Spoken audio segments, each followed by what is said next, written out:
Hey, everybody, and welcome to How to Make Films and Influence People with Peter and Andrew, where we talk about our own approach to screenwriting and filmmaking, we discuss great works of cinema, and we blasphemously imagine how they could be remade.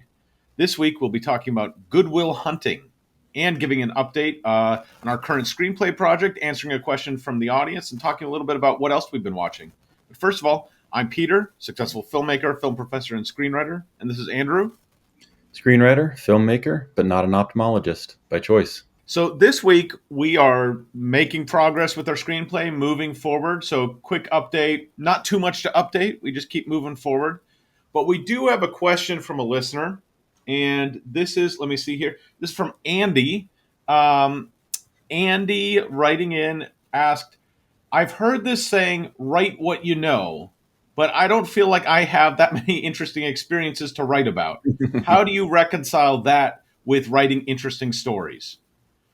I think that's a great question because that's advice I've definitely heard, and it is advice that in many ways I agree with. Write what you know, but like, has James Cameron actually lived through Avatar or Terminator 2 We don't or know. We assume Terminator not. 1? Even I'm not sure he's lived through any of those, and yet he's writing them. Like, where do you find that balance between write what you know and come up with really interesting creative ideas? I kind of think that if you don't know something, you can, figure it out. You could always Google it, research it, and learn something about it. But you can also, I think, like watching, Avatar or Terminator. Like now I know more about sci-fi movies or different worlds or how to create different worlds and different ideas. But I think like writing what you know is just whatever you can think of in your mind. And there may be things that if it's got to be true to life that you got to get right. But a lot of the time it's just your personality, whatever gets you going, your creativity. And if you know what you enjoy, you can write anything. Like writing doesn't have to be real or true to be good. Yeah, I think that's a great point. And I think, when people say write what you know, I think that means a few different things. And one of them is, write your autobiography, write things only that Mhm. have actually happened to you. And I think you don't need to limit yourself to that. But I do think there's value in looking at your life and your own experiences, and if you have interesting, unique things to write about, then lean into that. I think, to me though, the bigger point is leaning into playing to your advantage, playing to what you can uniquely do. And so if you have a real interest in sci-fi and you think a lot about this, you're passionate about it, you're going to be able to bring something unique and fresh to that, even though it's not your lived experience any more than it is somebody else's, but your writing in that area might be more interesting and fresher because it's something you're passionate about. The other thing I think with write what you know is I do think that while the big plot lines, the story ideas can be drawn from your own creativity or your imagination or from the news headlines or whatever, I think that the way that people interact with each other, it's really important there to be drawing on your own experience as a human interacting with people. And I think often I think of it as the whole movie plot might be totally made up and creative, but every scene is going to be drawing specifically on the way that how people talk to each other. What Mm. experiences are like as people have relationships with each other, care about each other, try to, defeat each other, whatever it is. But you're drawing on what you know about human relationships, even if the overarching story is totally made up. I guess that's one way I think about that. That's like a way a professor would explain the answer to that question. Well, I am a professor by choice, so there you go. Okay, so let's get into what we've been watching before we get into our film of the week. Andrew, you've been watching anything good? I watched this 50-year-old movie called Rocky Horror Picture Show. I've heard about this movie. I know people love this movie. Some people do, at least. They like it's very famous for some reasons. I went in blind, and it was quite unexpected. And I didn't. I don't. even after watching it, I'm not sure I'm even qualified to talk about this movie. But it You just definitely, watched it like a quiet night at home. You just put on Rocky Horror Picture Show for the I first time. did. Yes. And afterwards I was like, this would have been more fun in like a group setting, I feel like. This is a movie to watch with other people. If you have seen this movie, I'm sure you probably agree with that. It feels almost like an indie-ish movie, but I can see this being like a cult classic thing. Like when it came out, this was probably just revolutionary and way out there. Um, I had a hard time following the story, but I don't know that that really mattered because it was just kind of a fun time, and just it just kept going, and I was like, oh wow, now we're doing this, and that was fun. But yeah, probably not the movie that was made for me, but very interesting movie. Have you seen this? I have seen it. It's Yeah. I went on a date to see that, not when it came out. I'm not that old, but like 30 years after it had come out. But I went Yeah. on a date to see it in and like on Halloween, I think it was Hmm. years ago. And I remember thinking that my date had the sort of a perfect reaction to it from my perspective, which was not freaked out by it, but also didn't enjoy it. And that was, that was sort of my perspective on the film. Yes. It's like, would I watch this again? Probably not, but I'm glad I did watch it. I now have that experience, and I mean, I maybe think if it it, was like a big group of people and like we're all going to watch this in a packed theater, like that could be fun, But yeah, yeah, I think it's a little bit of a. I mean, I think it was very campy. yeah, I think it played into a lot of different elements of sort of different like subcultural things that there weren't represented as well at the time, and so it was a big for a lot of people. It felt like this is some representation on screen, and I think there was some right, aspect of that. I for also sure. think there was a it was a little bit also like The Room, or just like a bad like I don't think it's a good movie. So I think it's a little bit of Exactly. like we're seeing some representation on screen, great.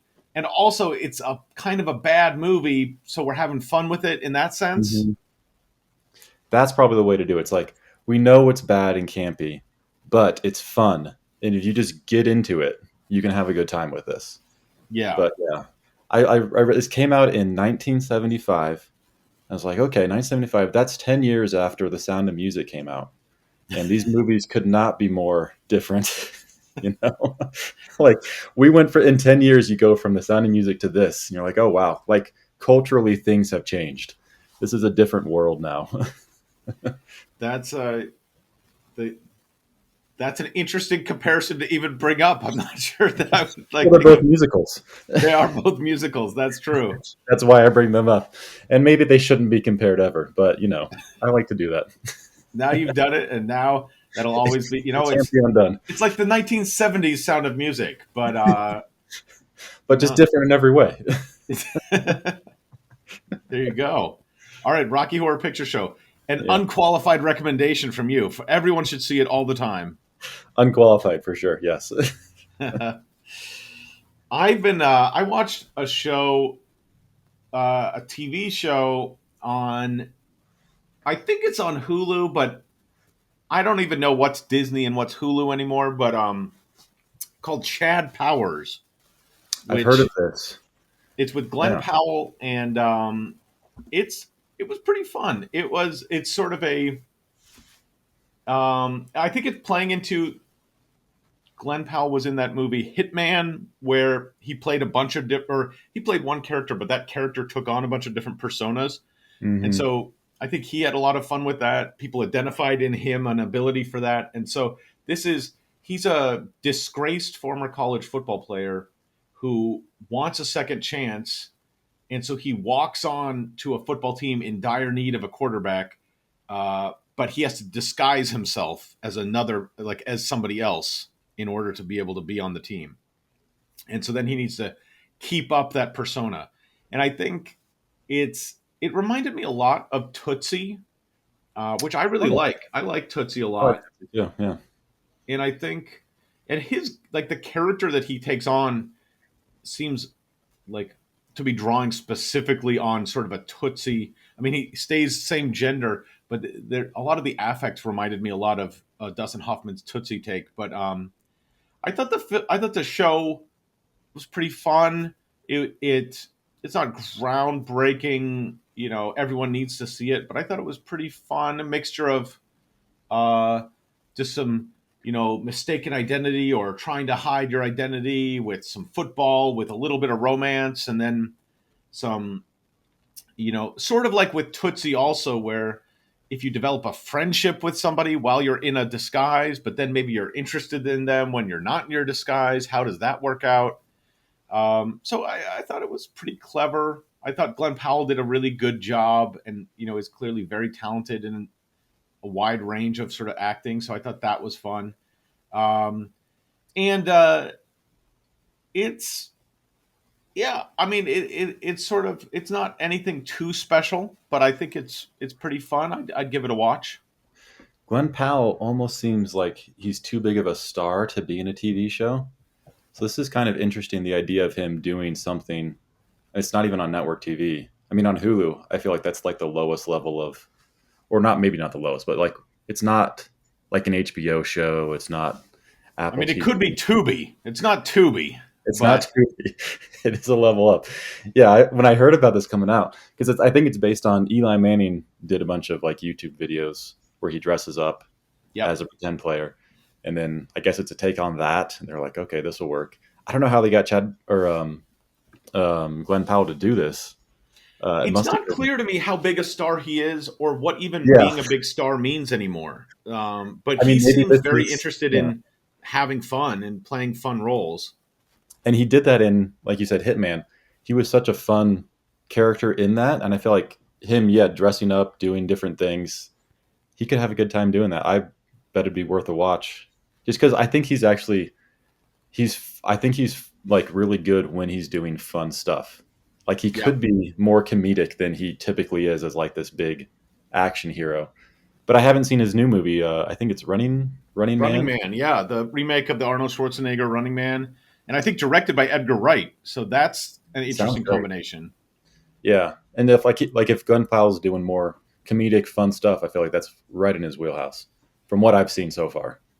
I loved him in Everybody Wants Some, the Richard Linklater's like college baseball movie, which I thought was Oh, I didn't see that one. Yeah, I really like that one. He's not the star, but I feel like he kind of steals the show. He's sort of like the big brother you would want to hang out with kind of guy. hmm And I remember, I think he played John Glenn in Hidden Figures about like doing the math for the space maybe. mission, Yeah, and it was kind of like it was just a tiny role, but I thought he brought such charisma to that role that it was like wow, it was a perfect kind of cameo because the John Glenn character is a big deal, even though he's not a big like the role in the movie was tiny. I don't know if he hmm even had any lines, but so for that moment, it was like, oh yeah, like that's an actor worthy of a character that we should be looking up to, that's even though big. we're not going to have him have a big part in this movie. That's true. He does play like when he shows up, you're like, this is a big character. Like even in Top Gun Maverick, he's maybe the second or probably the third like lead in that movie. But every scene he's in, he feels like he's very big and prominent, and you should be watching him. Yeah, Yeah, he's got absolutely. that ability. Yeah, I like him a lot. I like him a lot. So Chad Powers, nothing amazing, but pretty fun. I'd watch that. Maybe different audience than Rocky Horror Picture Show, but I'm sure there's overlap there. There's overlap. I mean, if I watch it, then there's overlap. So That's right. That's right. And we'll be right back after this. I'm going to tell you something, Peter. Ice cream is good. And the best ice cream is Dunkin' and Bliss. And did you know that Dunkin' and Bliss ice cream is now available nationwide? Wait, nationwide? That's like the whole nation. Indeed, it is. That means anyone can try their famous flavors like Fat Boy Butterscotch, Fudge the Police, Peach Better Have My Honey, and there's always ice cream in the banana stand. You know, some people say Dunkin' and Bliss ice cream cures depression. Not Dunkin' and Bliss. They legally can't. And other people have said Dunkin' and Bliss ice cream made them a better person. It's certainly done that for you. Try Dunkin' and Bliss ice cream today. It's not just for fat people. And we are back. All right. Well, let's get into our film of the week. We're going to be talking about a great work of cinema. And by a great work of cinema, I mean perhaps the greatest film of all time. And I say that with tongue in cheek, but also, spoiler alert, this might be my favorite movie. So, Good Will Hunting is the movie of the week. Andrew, what can you tell us about Good Will Hunting? 1997, directed by Gus Van Sant, famously written by Matt Damon and Ben Affleck. Little logline here. Headstrong yet aimless, Will Hunting has a genius-level IQ, but chooses to work as a janitor at MIT. When he secretly solves highly difficult graduate-level math problems, his talents are discovered by Professor Gerald Lambeau, who decides to help the misguided youth reach his potential. When Will is arrested for attacking a police officer, Professor Lambeau makes a deal to get leniency for him if he gets court-ordered therapy. Eventually, therapist Dr. Sean McGuire helps Will confront the demons that are holding him back. And this movie really is about this one person, Will Hunting. I feel like everything serves him. All the other characters in the movie are just serving him, and he is really the focus of everything. Even though I feel like the world is very, it's very developed, and all the other characters are very interesting as well. And like I really enjoyed just being in the world of the movie. But Will is definitely the center character, and it kind of everything revolves around him.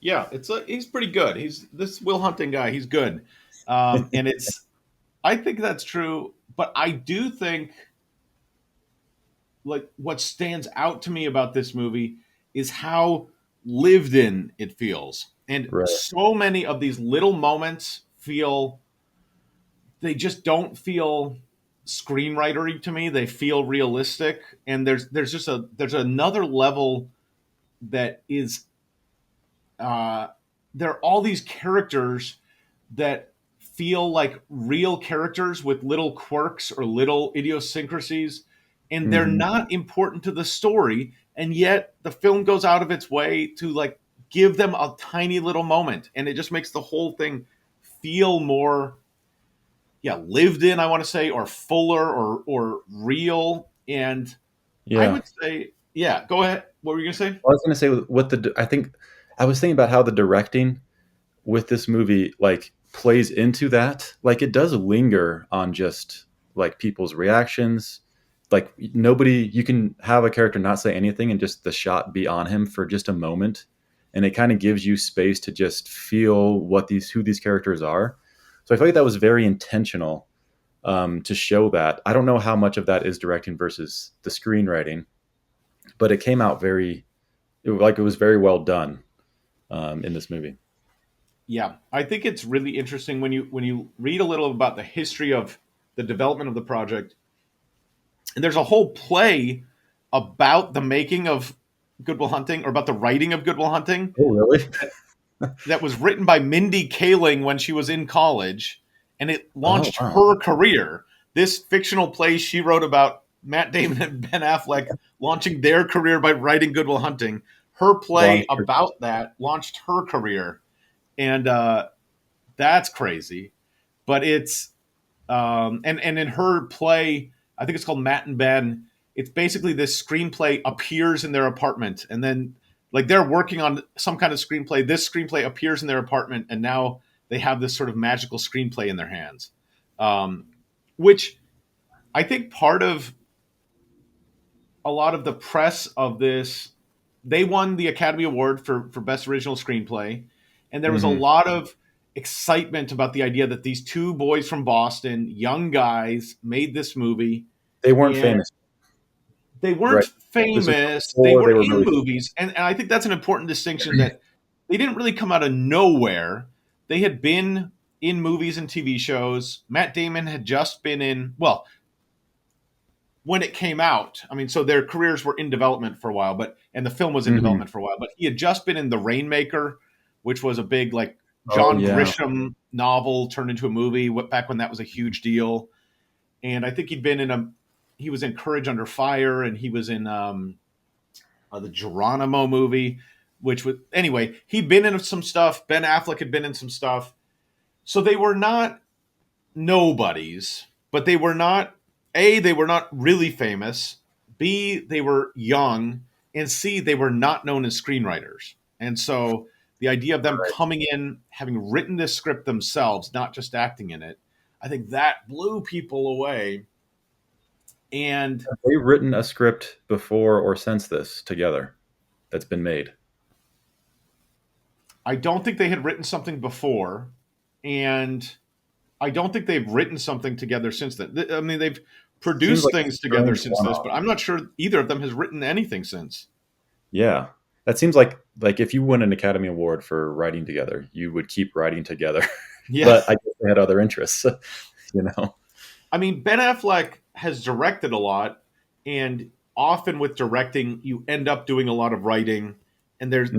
there's a certain bar for you have to have done a huge amount of changes to the screenplay in really fundamental ways in order to get credit like as a if it's not your screenplay to begin with, it's a very Right. high bar for how much you need to have changed as a director to get screenwriting credit on it. Mhm. So it's I think it's probably likely that he's done a lot of screenwriting on the films that he's directed, but just hasn't gotten credited as a writer. Right. Um, and the joke is also that Ben Affleck is the dumb one and that Matt Damon is the smart one, which Yeah, in the I movie. don't think there's really any indication of that, except that Matt Damon did go to Harvard and Ben Affleck didn't, and so at some Oh, is that level, one true? of them did better with grades. But But if you could argue their careers, I don't know that you could say one career is better than another at this point, but maybe you could. I don't know. They seem pretty. They're both very famous, they're both big very stars. famous. Matt Damon has not directed like Ben Affleck has. Ben Affleck also took after the success of this, he seemed to take more sort of dumb action movie roles, which I think helped. I think both the fact that he took dumb action movie roles like in Armageddon and Hmm. Reindeer Games and things like that, Paycheck, um, varying degrees of dumbness, I suppose. But I think there was a sense that he doesn't seem like a super serious actor, and Matt Damon has cultivated a little bit more of a sense of being a serious actor. I Right. think there's also an element of in Good Will Hunting, Matt Damon plays the smart guy and Ben Affleck plays the dumb guy, and I think that also has shaped how we look at them. Right. When they were writing the script, they must have known this is your role and this is mine, Yeah, and that's how it worked out. And that's kind of interesting when I. So when you're, I've seen this movie one time before this, so I know going in, and it's just so like in the culture. This movie, there's so many things about this movie that have been spoofed, that have been made fun of. That if this were made today, like if it came out, something like this came out today, it would just be like a kind of a winking at how ridiculous this is, or it's a little cheesy.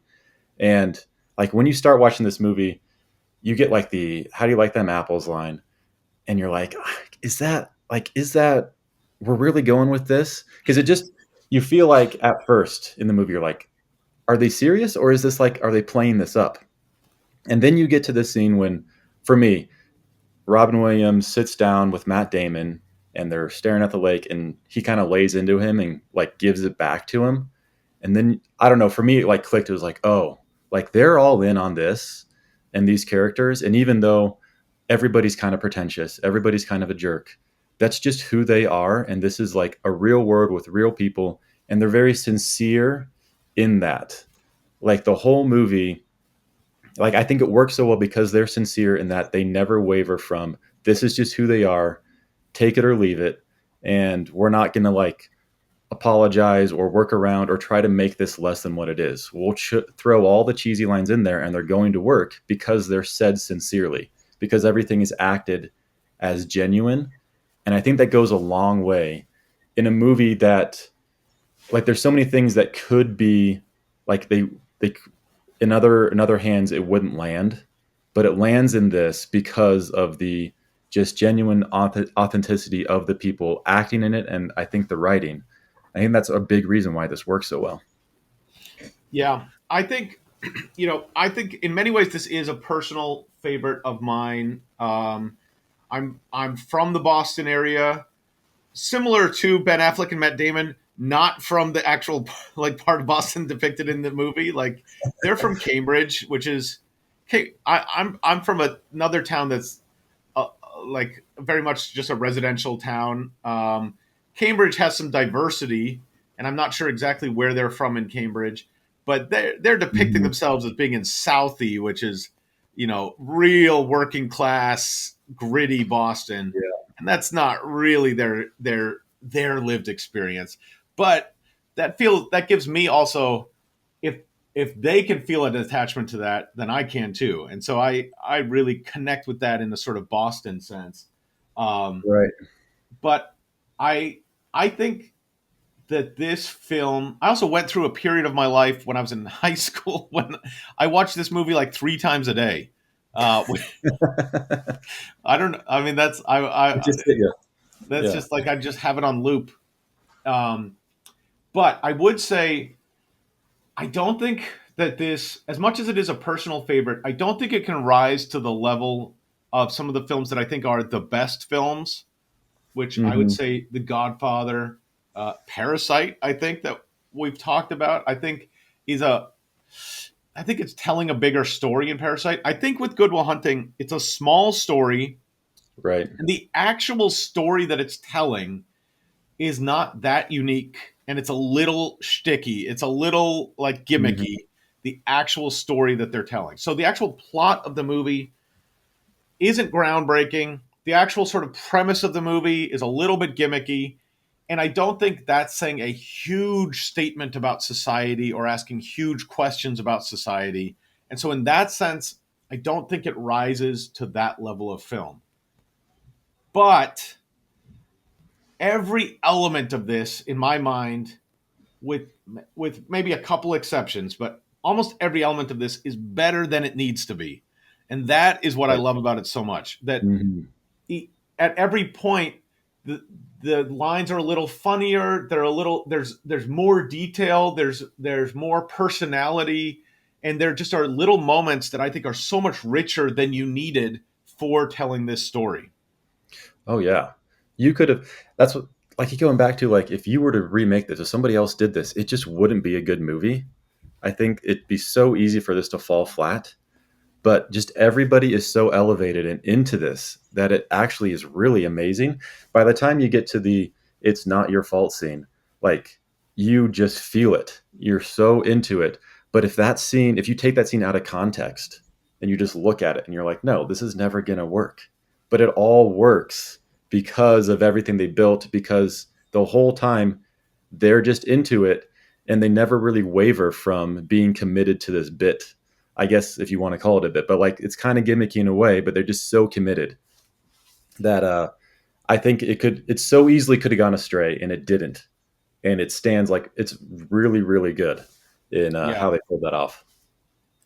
Yeah, I think that it's not your fault scene is a tricky one. And I think that's the one where I'm the most like I'm not sure that scene. Well, it works in some ways for the drama of the movie. I That's Hmm. the one scene where I feel like it breaks with realism a little bit. Right. I think you could still argue that it works in a realistic sense, but I don't think that scene solves everything. It's sort of like I think that conversation could happen, but that doesn't then just solve all the problems. And I Mhm. think those are sort of two separate things. It's not like because of that conversation we've solved all of your emotional issues. But Right. could that conversation have happened? I think it could. I think that scene isn't wholly unrealistic. It's just that it wouldn't be the silver bullet that fixes everything. Yeah, they take a few liberties in that being the kind of catalyst scene of now he's better, even though he's really not. He's still got a lot to work on. But the I think if you have Matt Damon in there and Robin Williams, who is just amazing in this movie, and really I think gives it some validity of like this is real what I'm doing here. Like he goes all in on that. That commitment to it really goes a long way to help you just feel like I'm just going to let my guard down and just let it be. I don't need to overthink this. I don't need to question anything. At the beginning, I kind of questioned like what is this? But you just so quickly get into it that you just let yourself go with the flow of the movie and take you where it's going. And that's a skill that, like, the director and the writers, they got you into it. Just hooking you into this, I think, is harder than maybe it seems like it is. But I feel like that was actually a difficult thing to do for something that's so personal, so close, such a tight story. To get everybody in on this when it's such a unique personal take. Yeah. I think, let me share some of my favorite things about the film. What I think are some real strengths. Let's hear it. One is just the little details. So this is a broad category, but the little details. They go to the bar where they know the bouncer, and the movie takes a moment for them to greet the bouncer as they're walking in, and it's just like just that little moment of greeting the bouncer. It's like it makes it feel more lived in. I think we have the MIT students at the beginning where you get a little sense for a little banter between the MIT students, not distracting from the story, but it's kind of like, oh yeah, here, like this is a real world in which they're there. Um, so at every point, there's so many points where it's just a little lived in. There's uh, there's one moment that I just love. It's like such a ridiculously small moment, but when the Professor Lambeau calls the Sean, the therapist, and he's saying that Will is late for his appointment, Mm-hmm. and he says like what time it is, or it's like, and he Right. says it's 4:15, and then we just hear him say an hour and 15 minutes, and Yeah. I just thought, what a to me, like it's such a tiny thing, but the idea that as a writer, you would have thought to put in, like, because a real person would have said, "Oh, he's 15 minutes late. Give him a break." No, he was supposed to be here at 3, and it's 4:15 now. He's an Right. hour and 15 minutes late. I mean, to me, that's just like so realistic that that Mhm. person would be confused about how late they were, and that you just took just that tiny moment to do that. It's just something you don't see in movies generally, and not that it's like wildly distracting from the story. Most people would never notice, but that little moment just makes it feel like that is how people would talk. Yeah, because you say it's like it's not directly part of the story, but it is part of the world. And I feel like in order to get with the story, you have to feel like you're in the world. And so those little things really help the audience just feel comfortable with everything. I feel Yep. like, It's that not buy-in. questions. You're buying in, right? Yep. Yeah. But now some of the bigger things that I think are so good about this. There's a character I've never heard anyone talk about him, and I think this is the most interesting character in the movie, which is Tom, Lambeau's assistant, who Yes. and he says a few things, and apparently the actor was, because they shot a lot of the movie in Toronto. I think the actor playing Tom is like his day job is being a teacher, and he's a This teacher is in the guy who just Toronto. follows him around all the time, Yeah, right? He's always there. he's Yeah. always there. Yeah. And so there are a couple moments where he says a few things.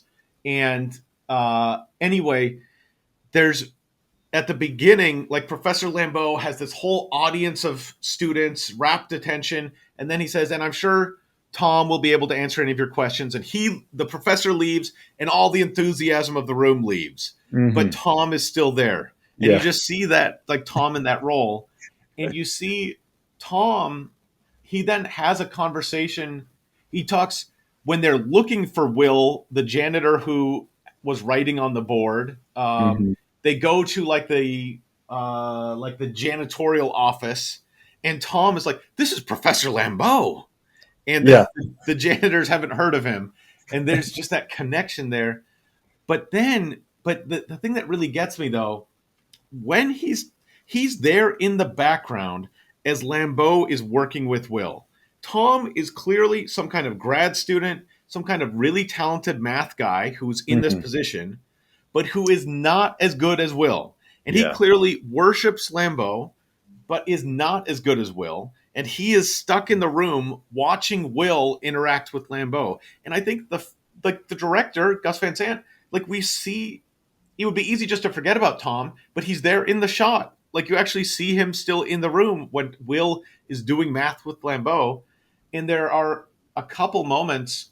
One time, Lambeau or Will talks to Tom, or Tom says something to Will about how special it is that Lambeau is believing in him and is spending this time with him. And there's another moment where Will and Lambeau are working with another professor or another mathematician, and Will is pointing out why the guy is wrong.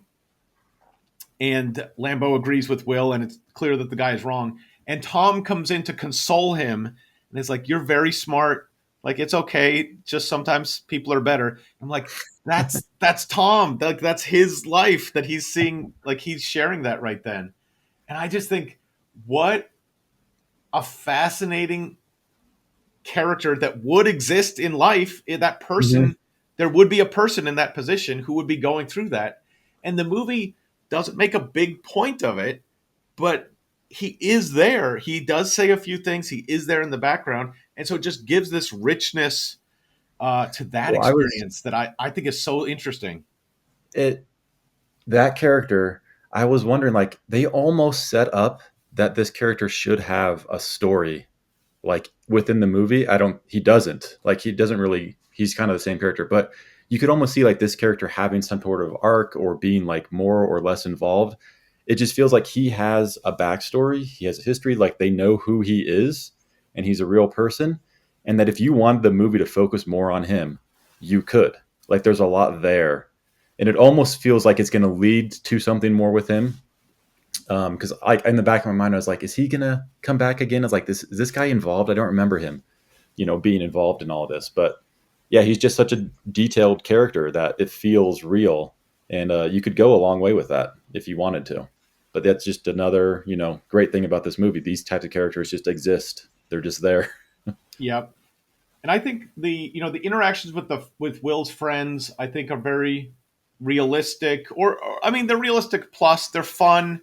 It Yeah. seems like a fun group of guys. Like, maybe it's not like 100% realistic. Well, I mean, it's not unrealistic. Anyway, I mean, it's a movie. realism might So not be it's the a point, little, but it's fun. yeah, exactly. And I really like the scene where Chucky is telling Will, like, you owe it to me to live up to your potential, and that I don't want you staying here in the community, and like, you have these gifts, you should take advantage of that. And I think I think part of that was giving Ben Affleck a big monologue, which, Hmm. as they're writing, they wanted him to have a big moment. But also, I think that's, you kind of think in this, I think a lot of movies that are so clearly about the power of friendship, like, I think that is a big theme of the movie, but Right. still it's saying friendship doesn't mean like staying in the same community as your friend is like the highest goal.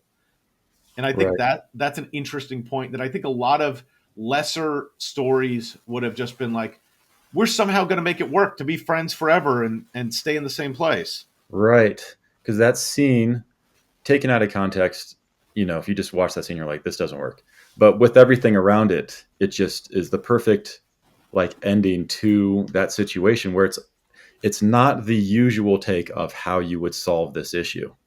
Where he's like, you need to leave. It's actually fine if you do. We're still going to be friends, but just get out of here. Like, that's not the take that most movies would follow. But in here, it feels so organic and natural. Like, that's what he would do. And like, the wording is a little, I don't, you could, it comes across as cheesy if you don't take it in the context, but in the context, it works very well. And I think that's an interesting way for Ben Affleck's character to be, more involved, but to just kind of wrap that storyline up of how their friendship connects. And I don't, I wouldn't have expected that to end that way. It does feel more organic, like this is how it should be, rather than we're forcing this. Yeah, yeah, I agree. And I think a little bit this movie, I think partially because they were writing it for themselves as actors or to attract Robin Williams as an actor, so they wrote these big monologues, Hmm. which I don't actually think is the strength of the movie. Like, to me, the strength of the movie is those little one lines that Right. really make it feel real. The speeches, the monologues, I think are fine. Some of them better than others, but to me, that's not the main appeal of the, or that's not the thing that makes this unique to me. I think they're perfectly well done.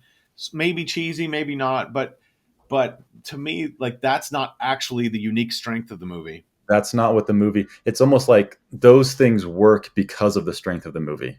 Like the everything else in the movie is like propping all this up to be better than it would be otherwise. Like these monologues land a lot harder because of all the little details they've built into the script. Right, because they've done, yes, because they've done the work to make the baseline feel grounded and realistic. Hmm. When these people then give a monologue, it You can get away feels with it. like, okay, Yeah. this character is really letting it all out, but I believe this character enough that I'm going to go for it. As opposed to this whole thing seems like a play and it just seems like you're trying to perform something now. There were so many moments that built up to this that made it feel grounded, that I'll give you a little room to play here with your big speech. And they take advantage of that. And that's like they should, Yeah. like they should be able to swing big because you've been taking all these base hits. I'm like, you're ready to do this. The audience will let you now.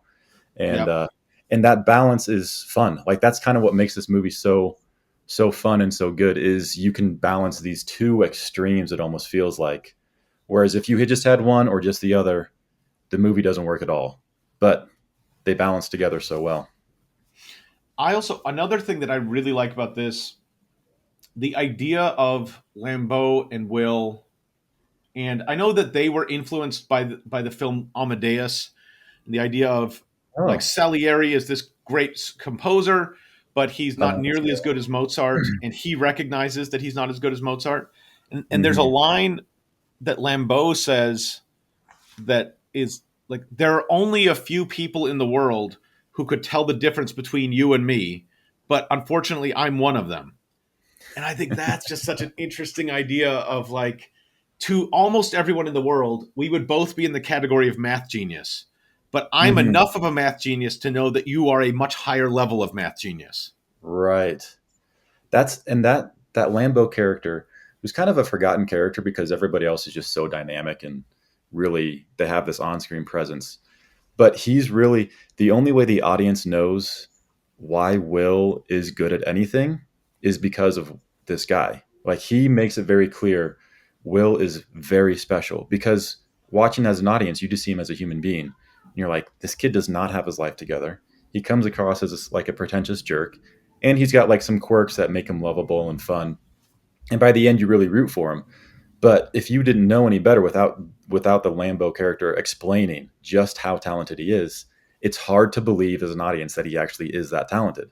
Like you don't want to because what you're seeing with your eyes is somebody who's not that, and yet he keeps harping on this and is like, no, this guy is the best, and you really need that to come across. And I think he's such an interesting character. He's a little pervy, and he's a little Yes, like, there's a few they little, lean they into don't really that. dive into that, but there are a few little moments where it's like, okay. But but again, just to the point of like, he's a complicated character. He's a full character, maybe not a good person, but there's a lot of depth there. But Yeah. the idea that he has so much ego, and like, so he's not going to be giving praise lightly, and we see Hmm. that, and so that makes it feel all the more like of a verification that Will is really that talented. And Right. then it also seems like, and I think this is a conversation that Sean, the Robin Williams character, and Lambeau have, but it's like, it's kind of like, what is Lambeau getting out of this? And Yeah. partly it's, I think his, I think he's identified. I think there's some kind of career like success that comes out of having identified or mentoring Will, maybe. But I also think it is a little bit more, or there is an element of it that is not altruistic, but I am in a unique position to Hmm. recognize greatness. And it is then my duty to the universe to bring that greatness out for the benefit of all. Like if he doesn't do it, no one will, and the Yeah. world will just lose out on this guy. Like But he his feels mission, responsible. Lambeau's mission might Yeah, be to give will to the world. exactly. And it almost comes across that way. Like this might be more important than all those awards he's won. He's like, no, this is going to change the world, and the way he pursues that, and that you get his background, why he's such a great professor, and then you see Will, and that contrast really goes a long way to really help the movie, understand how they are and how he's so good and why he's so good. Yeah. The one other thing that I like is there are several scenes. I think the Skylar relationship with the Mini Driver character with We Will, haven't to talked about me, that yet. Yeah. I just think it feels comfortable and lived in. Again, just it feels like it's not trying to be a forced montage of them falling in love. I mean, they go to like the sort of gift shop where they're playing with the toys, and that's kind of a fun visual gag. It's Hmm. sort of gimmicky, but the actors play it just in a very natural way. It Play it seems like, sincere. yeah, that's not a bad idea for a cheap date. Yeah. And the way that I feel like they do have chemistry, the two of them, and the way they play it off as just a natural, fun chemistry relationship that you really, it's not that hard to buy into it because they do it very quickly. Like the relationship, it's not, the film is like 2 hours. Like it's not that long of a film to begin with. And the relationship is only a small part of that, but it moves very quickly to where they go from, we just met dating and now the whole idea of move out to California with me comes up, and it feels all natural, like this is how the relationship would have developed. And I think any scene with the two of them together, they just play it so naturally and sincerely that it's easy to buy in to them just being a couple that likes each other. Yeah. And I think on a screenwriting level, when like there's one scene where they're in bed together and Mhm. she's saying how she thinks she could be a professional basketball player.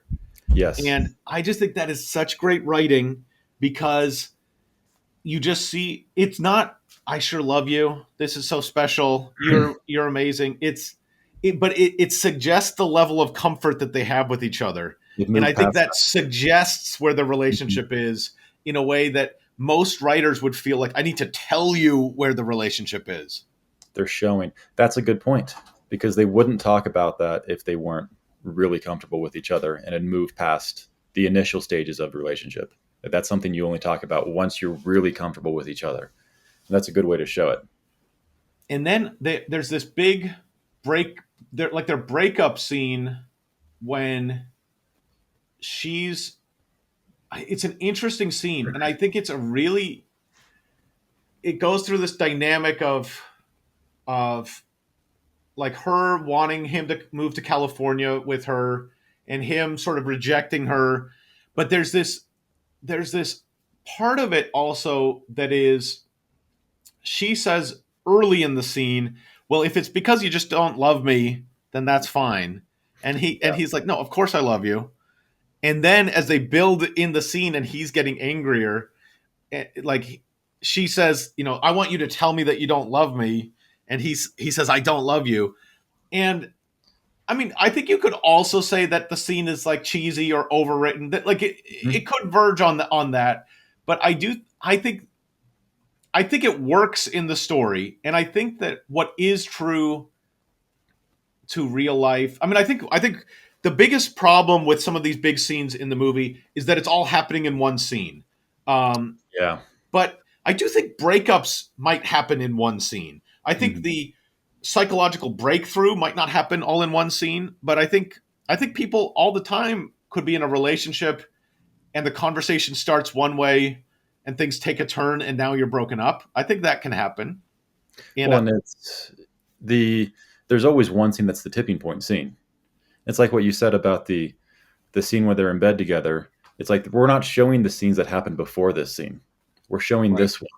And for the breakup, we're not showing all the fights they may have had before this, or the little disagreements, the little jabs. Who knows? We're showing this one, and that one gives you the context that something must have happened before this to get them there, and it feels like that's believable. Yeah. Yeah. I mean, I think that this is a I guess I don't think that it rises to a the greatest work of cinema, because I feel like it is too small a story. It's really, I don't think that it's saying huge things about society. I don't think it changes the way you look at the world. I do feel like I find it very entertaining. I find it funny, romantic. I like the characters. I feel like invested in the world as I'm watching it. And I do feel also like there are a few things. I mean, so maybe it does change the way I look at the world. There are a few ideas in it that really stand out to me. That idea of, yeah, that there are only a few people in the world who could tell the difference between you and me, and I'm unfortunately Mhm. one of them. I think the idea of Sean and Lambeau arguing about what's best for Will, and Great I scene. think to a certain extent they both want what's best for him, Right. or they have different opinions, but pretty valid perspectives on what might be best for him. And I think that's an interesting, like the idea that, are you going There's to not like a clear prioritize right this and wrong. unique talent you have for the world, or are you going to prioritize your relationship? And Hmm. I don't think that is an easy answer. No, yeah, it's not clear, and it's just the exploration of the ideas that is fun, and that this movie does really well. It's like, let's just consider all the sides of this, and we're not telling you what to think, but this is how it would play, how it could play out with this character. Yeah. What's your verdict on the film in terms of how you think it stands as a great work, fun movie, not very good? Where do you think it stands? Great work. I think it really holds up. I think it's almost surprising that it does, given what it is, and yet I found myself just really into it and thinking it was great, and it holds up. I I agree. It's like the fact that this is considered a classic, great movie. I agree with. I think it's true. There you go. There, he said it. He said it. Greatest film of all time. So we have it. Greatest of all time. Okay, so now we're gonna get into Hollywood wants to remake it, and they have a few different takes on it. But I think for this film, it needs to be said that a little bit about the history of this. So Ben Affleck and Matt Damon wrote the script, and originally the script was Will Hunting is this math genius who gets found at MIT, and then he starts working for the NSA and goes on a spy mission. And it is a spy thriller Oh, with this as the jumping off point. So it's a unique sort of starting point, but it basically is that guy then becomes like a master spy for the NSA, which wow. we get little hints of Hmm. when there's the interviewing and there's the discussion about what it would mean to work for the NSA or for the government. And but in the original drafts of this, that was actually the plot of the movie. So if this already is a remake of that, how do you think that compares to, like, how do you think it would have worked as a spy thriller? I don't think it can land as a spy thriller with the way that it's written. At least, like I think it would come across as really cheesy if this became like a spy thriller action movie. I don't know. I'm having a hard time even the fact that this is connected to a spy thriller that just seems so out there. But I could see like that's where they started, I guess. But it just seems very different than that. Do you think it would work? I mean, I think it probably wasn't working that well, or else they would have stuck with that. Hmm. But I mean, I do think a little bit.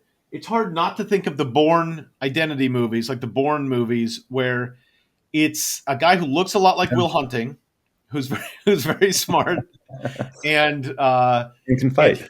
and he's doing spy thriller stuff. Yeah. So I mean, I think that's where my mind goes to. But I guess then the question is, I what then just do it as Bourne? Like Yeah. why? Like The why do you tone need just the doesn't jumping match. off point if that's what it's going to be? Exactly. Like, what benefit would it give you to have a backstory of Jason Bourne before you get into the movie? Like, I didn't come here for that. They're just so different in tone. I don't know if that would match. There is, I mean, I don't know if you ever watched the TV show Alias, but in Alias, Yeah. Yeah. she's a spy. I think she's still in college. Isn't she in college at the beginning? That Um, sounds right. I think she's It's and been a like while. Bradley Cooper and she are in college, Yeah. and she's secretly a spy, and it's like there's some element of that that I think is kind of connected to, or that idea of mixing your home life with being a spy. Hmm. But You I couldn't do don't that think in that 20 I don't minutes. think that this setting actually, to me, it just seems sort of like either there's no point in having this kind of setting, or it would just be kind of gimmicky and not really add to, like, you should just lean into the spy stuff if it's going to be a spy movie, and not have the whole like have that much of it depend on him and his friends in Southie. Yeah, why set up this whole world if you're not going to stay in it? You'd almost feel like I just want to be back in Boston with these guys. I don't want to go on these these Yeah. missions. It would feel gimmicky. What I would say though is, and I have sort of given the opposite advice to a lot of students writing screenplays, and I think there's something to be said for this, which is when you're writing a script, if you really start off writing a drama about people and their relationships, there's a real tendency for nothing to happen. Mm. And I think when it works really well, which is what we have in Good Will Hunting, there's a little bit of a premise that makes it unique, but then basically it's a drama, it's a funny drama about some relationships. I think there's a real tendency for people starting off to write scripts where basically nothing happens and there just isn't that much of a story there. And so I think if you're starting out, it might be the smart thing to think about writing it as the spy thriller, because then you have a structure to put it on. And maybe you write it that way, and if it's working well enough, you pare back the spy thriller aspects to the parts that are really working that you care about. But I mean, I think with this movie, I just don't see that being an improvement at all on what the film actually is. But I think for a lot of beginning writers to go from like unreadable script to decent script, I think Mm. often having more of a like structured kind of genre can be really helpful. Yeah, to just start off and write this, where really nothing like it almost seems like it's an anomaly that this works as well as it does, because there's so many things that you would think would work against it, and that lack of a real story being one of them, that it's just so much a drama with people, of what it could be, but it works. Somehow they made it work. It's better Yeah. than the spy movie for sure. Yeah. It made me think, I don't know if you've seen the film Ordinary People, which No, I won, I haven't seen think, it. Best Picture when it came out. And I saw that the new American Pope listed it as one of his favorite films. There's another movie called Equus, which was a famous play that they made into a movie. And both of those have a big part of it that revolve around the therapist with a sort of troubled young man. Hmm. And both of those, though, in Equus, there's kind of he's done something terrible, and it's almost kind of like a mystery of why did he do this terrible thing, and how are we going to build this relationship to figure out what happened. And it's richer than that, but that's kind of structurally what it is. And with Ordinary People, it's a young man, his brother died, his parents are having a tough time dealing with it, and he has a lot of survivor guilt, and so he's meeting with a therapist to work through things. And Interesting. so like there are films that kind of have that relationship. I It's, like it's yeah. Good Will Hunting though. I think it is harder to do than it seems like it from the outside. Like this is actually very difficult to pull off and do it this well, and it's kind of amazing that they did it. It works. Yeah, I think that therapist patient relationship, it's almost like cheating. It's like it's very easy Hmm. to have scenes where people are opening up because that's kind of what you would do in therapy. Yeah, And but yeah. I think It's like not overused. It if doesn't it's feel like a gimmick. yeah, and I think what works really well in Good Will Hunting is that we go through the stage of him meeting with other therapists and it them Yeah. trying to do their thing and it not working and him being a little too smart for that. and then when he meets with Sean, they just don't really approach things in a normal therapy way. And I think that's it's not. I think that's a little bit in Ordinary People in Equus too. The idea that you can't just get the results by playing the normal game. You have to sort of think outside the box. I don't think Hmm. that's like an unheard of idea, but I think it works in Good Will Hunting well. That the idea that you're building up a relationship there that we see is having an impact on Will, even though it doesn't seem like it's following the normal sort of therapist rules, I guess. Yeah.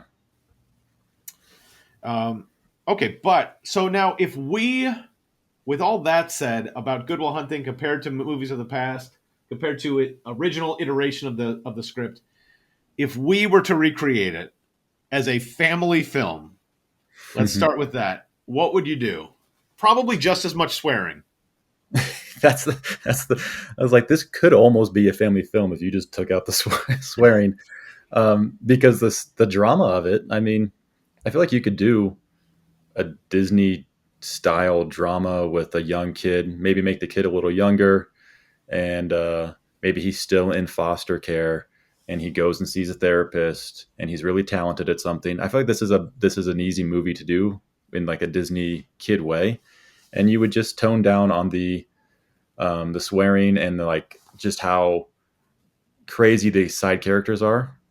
Tone everybody down a little bit, make it more of like a happy, feel good story. And I feel like you could do a Disney version of this without changing all that much of the actual story. You could put the guy in Boston and do a similar thing. Be a really smart kid.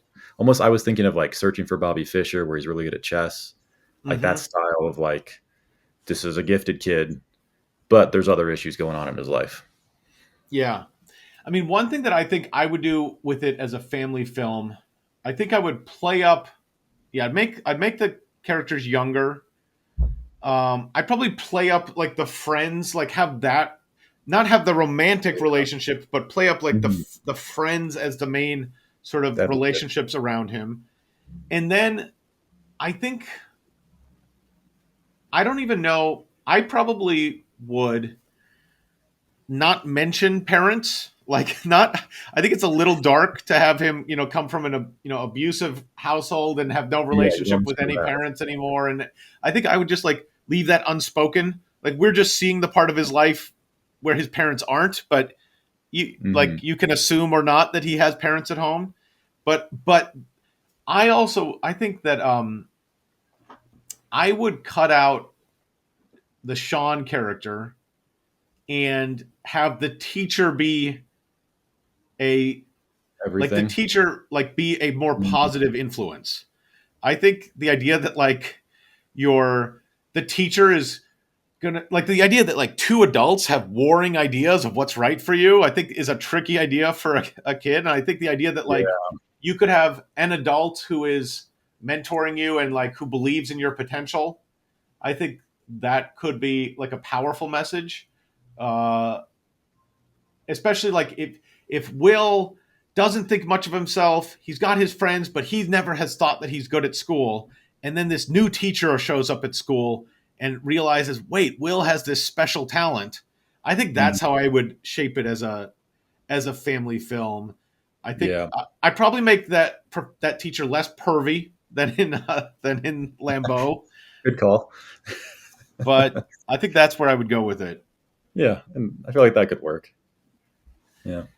Now, in terms of no budget, this is I mean, the film is not a high budget film. It's a pretty low budget film. But if you were gonna strip this down, like what would be there? What would you do with it? Well, I was thinking about like what is the cost of this movie? It must just be actors because they don't really go too many places. It's pretty there's just a few like the therapist office, that's one room. Where they meet at school is another room, and then I guess they go around town. I'm wondering how it even. I mean, a $10 million budget, it's not high, but I don't know like what else you would really cut in this. I guess you could make it more centralized if you got rid of the two characters, the Robin Williams and the teacher. Just had just one room where it all happens. Maybe you do that, but I don't know. I think it's just got to be the actors, right? What's the budget part of this? I mean, I think probably the budget was Robin Williams, and then although I don't think this was a payday for him, but I would imagine they A had to pay him something to for his few time, million at least. Yeah. and then I think just doing this as a studio film with unions and everything, you end up spending a certain amount of money on it and having to, having a sizable crew for a certain amount of time. So I think there's an element of that if you were going to do this no budget, you just do it on the fly, you do it grittier, and so I think I think you could do this film for less.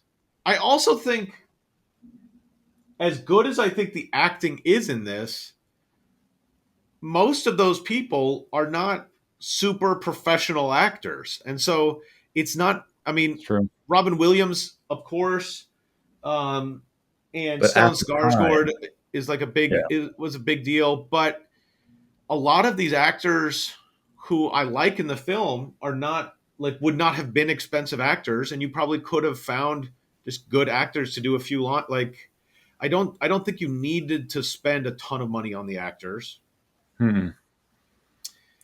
I do think, though, if you think of this as, could we keep it to like one location? Could we have it? It's just going to be in the room where they do the math.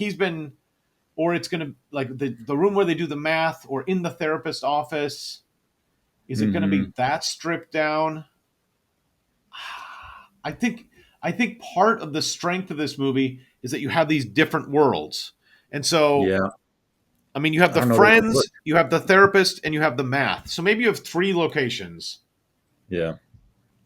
but And then the relationship with the Mini Driver character. yeah. Which, I Yeah, mean, it already I feels don't feel pretty like there's a stripped lot down. of fat on this to cut out without, No, like, really, like, butchering the film. you would change a lot if you got rid of one location. Yeah, Because as we said, like it's the little details that hold this thing together. And you cut some of those. I don't know that it really works that well. I think if I were going to do this for no budget, I would get the best actors willing to work for free, and I would just go shoot it guerrilla style, but basically the same kind of locations that, Hmm. like I don't think I would pare down the number of locations or pare down the number of scenes that much, but more just do it on the cheap. But Do everything cheaper. yeah. Now, what about the TV series, the 10-part Netflix series, something like that? What would you do? Well, at first I thought, I mean, the story is just pretty small, very contained story. At first I'm thinking, I don't know that there's really much more to go with this. I think you could do, because the characters are so developed and the world is so developed and rich, you could expand into giving every character their own side story, their own like kind of arc. Ben Affleck has a want, something happens, he's following that. You could have these different storylines and really expand out that way, with the will part of it being the center, and kind of go that way. But now that you've said that, this was originally a spy movie, maybe you could do that as well. And he comes back and forth, that he goes out and then he comes back home to Boston. Then he's doing spy things and he comes back, and you kind of get the best of both worlds. That's maybe a possibility. But yeah, those are my first thoughts about that. Yeah, I mean, I think, like, if it was sort of like Alias or like The Americans, where you're mixing, Hmm. here's the spy life and here's the at home life, and we're sort of getting that contrast. I think that could be interesting. My thought was basically just expand the film and just slow down the film, and Yeah. so that we basically tell this story over the course of a season. But I think with and to me, this is a speaking to how real, like, how many elements of the film seem realistic, or how many different characters there seem like to be in the film, even though we only see them for a moment. I think Hmm. we could see, like, Will building up a relationship with Skylar over the course of a season instead of over the course of this movie. And I think, by episode 6 they break up, and now it's 7, they're broken up. 8, are they going to get back? I mean, something like that. Or it's I think there's lots of, when, like for instance, when they go to the Little League baseball game, him and his friends, they get in a Yeah. fight with some random guys that he went to kindergarten with with his friends. Those could be parts of different episodes, and I think there are a lot of things with the friends. It could be in this episode. It's Chucky has a big date that he's preparing for, and the other friends might be getting in a fight. We need to see if we're going to show up for that fight. Meanwhile, Will is going on a date with Skylar. He's gonna see if she'll let him spend the night or not. And he's doing this with the professor, this with Sean. I think that's how I would approach it. Just taking all the elements of the story and just spending more time on each one of them. Spend more time with each character. I think that'd be a fun thing because these characters are really interesting and you want to know their backstory. Like you give Tom a whole episode, figure out what that guy's thing is. And that could be fun. Sometimes I feel like there are some shows where, I've seen, there was a show, is it called, okay, but there's a show, you got to think of it now. I can't think of it. It's not Galaxy Quest. That's a movie. But there was another show about like a sci-fi company with the guy from It's Always Sunny in Philadelphia, and Charlie. they're like, it's all. What is the name of that show? Well, let's see which character from It's Always Sunny. It's Rob McElhenney. Oh, okay. And the show was Mythic Quest, not Galaxy Quest, Mythic Quest. So it's a show about that show, actually. It's a good show. Yeah, it's pretty good. It's pretty good. So it took me forever to think of it, but it's Galaxy Quest, Mythic Quest. I can see how you got there. Okay. Yeah.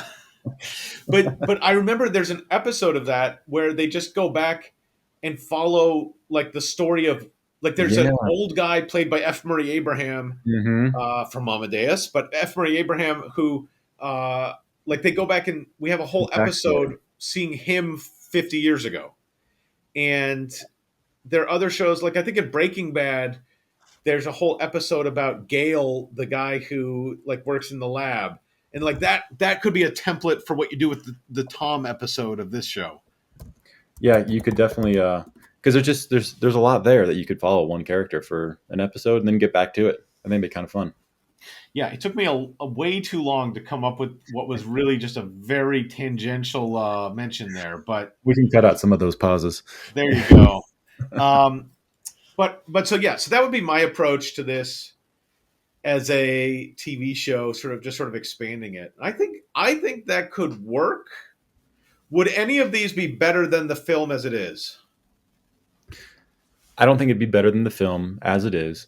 The Netflix series, the 10 episodes, I might watch that though, because that does sound interesting. It has the potential, that has potential to be really good if it's done well because of the characters and everything like that. But I don't know that I would say it's going to be better than the movie. I think the movie that's just the way it is. It's the best version of that thing. I agree. I think a TV show could be good depending on how it was done. Family version doesn't seem that interesting to me. The no budget version would just be the same thing. I mean, I don't know how to do that a little bit worse in a better way. Yeah. So it's have we had any where the no budget version seemed like a better version of the movie? I feel like there are movies where that could be true, but I guess usually a budget is helpful. Yeah. You'd think with more money they can make it better.